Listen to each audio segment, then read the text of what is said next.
Good morning, mabilis ang layout and design na ating prayers for the GC guys. Using cellphone tayo, docs apps and slides apps ang ating ginagamit na pang design. Dito muna tayo sa ating docs apps. Open lang natin yung ating file 2024 October prayers for the GC. Naka-layout na siya kaya babasahin ko na lang sa inyo. 29 October 2024 from Family GC. Yung mga gustong sumali sa Family GC guys, pakicontact yung aming founder, Harry B. De La Cruz, or yung mga admins, co-founder Muti, admins Roger Pacatang, Aileen Samorin, Aiki Akma, Sarah Golingana, na Elsa Samaricat, ang inyong lingkod, Ralph Lion Pag-Vlogs. Paki-subscribe na rin sa kanilang mga YouTube channel. And then, yung gusto magpa-member sa Family GC, paki-add nyo lang sa GC guys, and then i-confirm na yan ng mga admins. Basahin ko lang dito muna yung kay Princess Diane channel. A prayer for the morning. Dear Lord, you have brought me to the beginning of a new day. As the world is renewed, fresh and clean, so I ask you to renew my heart with your strength and purpose. Forgive me the errors of yesterday and bless me to walk closer in your way today. This is the day I begin my life anew, shine through me so that every person I meet may feel your presence in me. Take my hand, precious Lord, for I cannot make it by myself. Amen.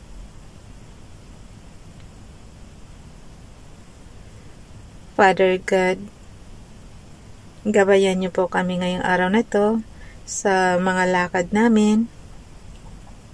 Nawa magiging ligtas lang at magiging successful kami sa bawat gawin namin today. And nawa, Father God, kayo na po ang bahala sa lahat ng mga may problema. Nawa masolusyonan na po at maayos na po nila ang mga problema at yung mga lakarin. Lalong-lalo na yung mga requirements ng kapatid ko para maibalik na yung bangkay niya sa Pilipinas. Nawa maayos na po, Father God, sa madaling panahon. Kayo po ang bahala sa amin. Gabayan niyo po ang lahat-lahat ng nangangailangan ng inyong tulong.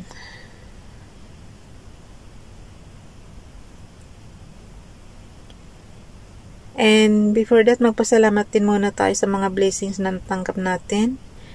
Yung natanggap natin na mga biyaya mula kay Father God, pasalamatan natin siya. Material man yan guys, o tulong na pinagaling kayo, pasalamatan nyo parati si Father God. Ralph Lion ng Pag-Vlogs naman. Heavenly Father, I have to thank you for looking beyond my faults and for loving me unconditionally. Forgive me when I fail to love others in the same way. Give me eyes to see the needs of the difficult people in my life and show me how to meet those needs in a way that pleases you. Labas na tayo dyan. Punta na tayo sa ating slides apps.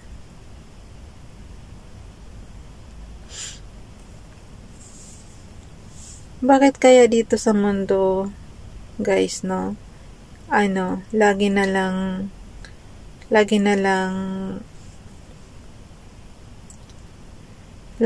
may problema ang mga bansa. Hindi ba pwedeng na lang, magkaisa na lang para mapayapa at magandang pamumuhay? Kasi kung kung dagdagan pa natin yung may kalamidad na nga, tapos dagdagan pa ng problemang mga dapat magkaisa na ang bawat bansa. Nagtataka nga ako bakit sa Bible puro Israel lang ang ang binabanggit ni Father God na pinoproteksyonan. May protection talaga na pinagpala ba? Pero pagdating sa parusa, sinasama yung buong daigdig. So doon tayo nasasama sa parusa, na kaya minsan nakakaano ba na bakit ganun? Magtatanong ka tuloy, bakit ganun, Father God? Hindi ba pwedeng mapayapa na lang ang buong daigdig? Pero dapat talaga mapayapa sa Israel para lahat tayo sa daigdig is mapayapa na. Kasi doon talaga yung bansang pinagpala niya. So, kung may gulo, wala tayong magagawa. Damay-damay talaga yung buong bansa sa problema. Pero nawa, matigil na yan. Kasi kumbaga sana matapos na yung pagliligtas sa atin ni Jesus, diba? So, dapat lahat tayo, wala na tayong kasalanan. Wala na ba dapat gulo? Kasi namagitan na nga si Jesus between sa mundo at sa kay Father God. Diba? Siya yung mediator natin between God and man. So, nagtatakala ako bakit parati pa rin may gulo ang buong daigdig. Nagtatanong lang naman tayo kasi tayo hanggang tanong lang tayo Wala tayong magagawa kundi tigamasid lang tayo sa mga nangyayari sa mundo natin, sa kapaligiran natin. So, dito naman tayo, kaya minsan kaya napapansin nyo guys, hindi na ako nanonood ng balita, hindi na ako nanonood halos sa YouTube. Kung ano na lang yung gusto kong para hindi ako ma-stress. Kasi pag nanonood ka ng mga gulo-gulo, mga kung ano-anong balita, so may stress ka lang. Para iwas stress guys, iwasan nyo ng manood muna. Ganun lang siya kasimple. Okay, dito tayo kay Nanay Elsa sa Amerika. Yung last year na na bigay na prayers ni Sis Elsa. So, i-repost prayers natin. Dear God, touch the people around me, keep them happy and safe, give them love, compassion, and care. Bless them all with good health, peace in mind, and kindness in their heart, especially the one reading this message. Amen. Thank you, Sis Elsa. Kay Princess Diane channel naman, and the Lord shall make the plenteous in goods, in the fruit of the body, and in the fruit of thy cattle, and in the fruit of thy ground, in the land which the Lord sware unto thy fathers to give thee. Deuteronomy chapter 28 verse 11. Yan yung panahon ni Moises yan. September 29 September 2023. Galing pa rin to kay Ralph Lyon Pag-vlog. Galing naman ito kay Ralph Lyon Pag-vlogs. Yung last year niya. And it came to pass from the time that he had made him overseer in his house and over all that he had, that the Lord blessed the Egyptian's house for Joseph's sake. And the blessing of the Lord was upon all that he had in the house and in the field. Genesis chapter 39 verse 5. Guys, nagtataka ako kung sinong Joseph yung kay Jesus at yung Joseph naman na Kasi itong Joseph sa Egyptian, di ba ito yung tatay ang mga anak niya is si Ephraim and then si Manasseh. Pero doon naman kay Joseph naman na ang asawa is si Mama Mary. Si Jesus naman at iba pang mga kapatid niya ang kaya hindi ko alam kung yung Joseph na to at yung Joseph na kay Jesus is ba talaga kapareho lang ba ng pangalan? Kasi parehong Joseph Awan ko ba ba't pare-pareho mga pangalan? Kasi sabagay sa atin din naman sa generation natin ngayon magkakapangalan din halos.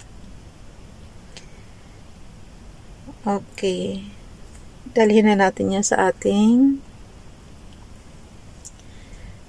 storage apps. Prayers. Bilisan na natin at may lakad tayo today. Nawa Father God, gabayan niyo kami. Nawa gumaling na talaga ang lahat ng may sakit, Father God.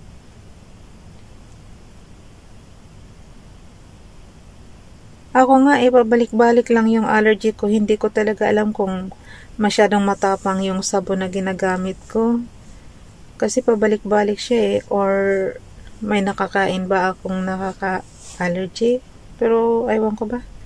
Sa mga ginagamit ko yatang sabon ito or sa mga kung ano-ano mga pinapahid natin. Kaya tuloy yung ako kasi guys, very sensitive yung aking balat kaya hindi ako pwede sa mababango. Kaso ang mamahal naman kasi ng mga yung mga pang sensitive skin, Napakamamahal. Yung mga walang amoy, kailangan kasi sa akin yung walang amoy eh. Kasi kung mayroong fragrance na yan, edi mga allergy nga ako sa pabango.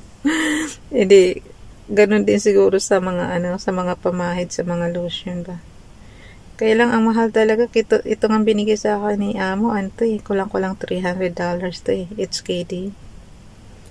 Kaya minsan, nakakaanong bumili kasi ang mahal. Kaya doon ka mapipilitan sa mura eh, ma-allergy ka naman sa mga mumurahin. Kaya hindi ko na talaga alam kung anong gagawin natin. So ito na yung 29 natin. So 2 araw na lang, November na, isa na lang 30 October tsaka 31 October. Ang ganda talaga tingnan. Na talaga ako sa prayers natin. Yung buong buwan ba? Pag nakikita ko, ang tiyaga-tiyaga talaga natin mag-araw-araw maggawa. Hindi tayo nagsasawa eh. Kaya nga ako, nasasanay na ako, ayoko talagang umabsent. So, ang gawin natin, punta tayo sa gallery, may oras pa naman. I-share lang yan. Yung prayers ba, yan, i-share lang natin yan. So, share. Chats. Tapos, maglagay lang tayo ng dito. Ganyan natin 29 October 2024. May oras pa ba ako? Heart. Prayers for the Jesus from YTC's Nanay Elsa sa Amerika. Nanay Elsa sa Amerika. And Ralph Lion Pagogo Vlogs and Princess Diane Channel. Happy Tuesday everyone.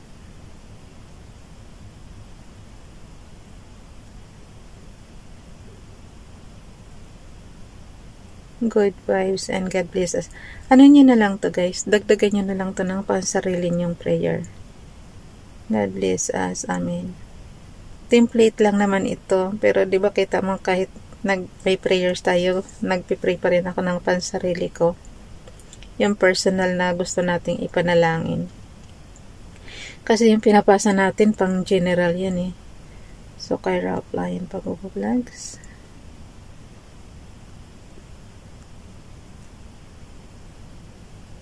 Chats.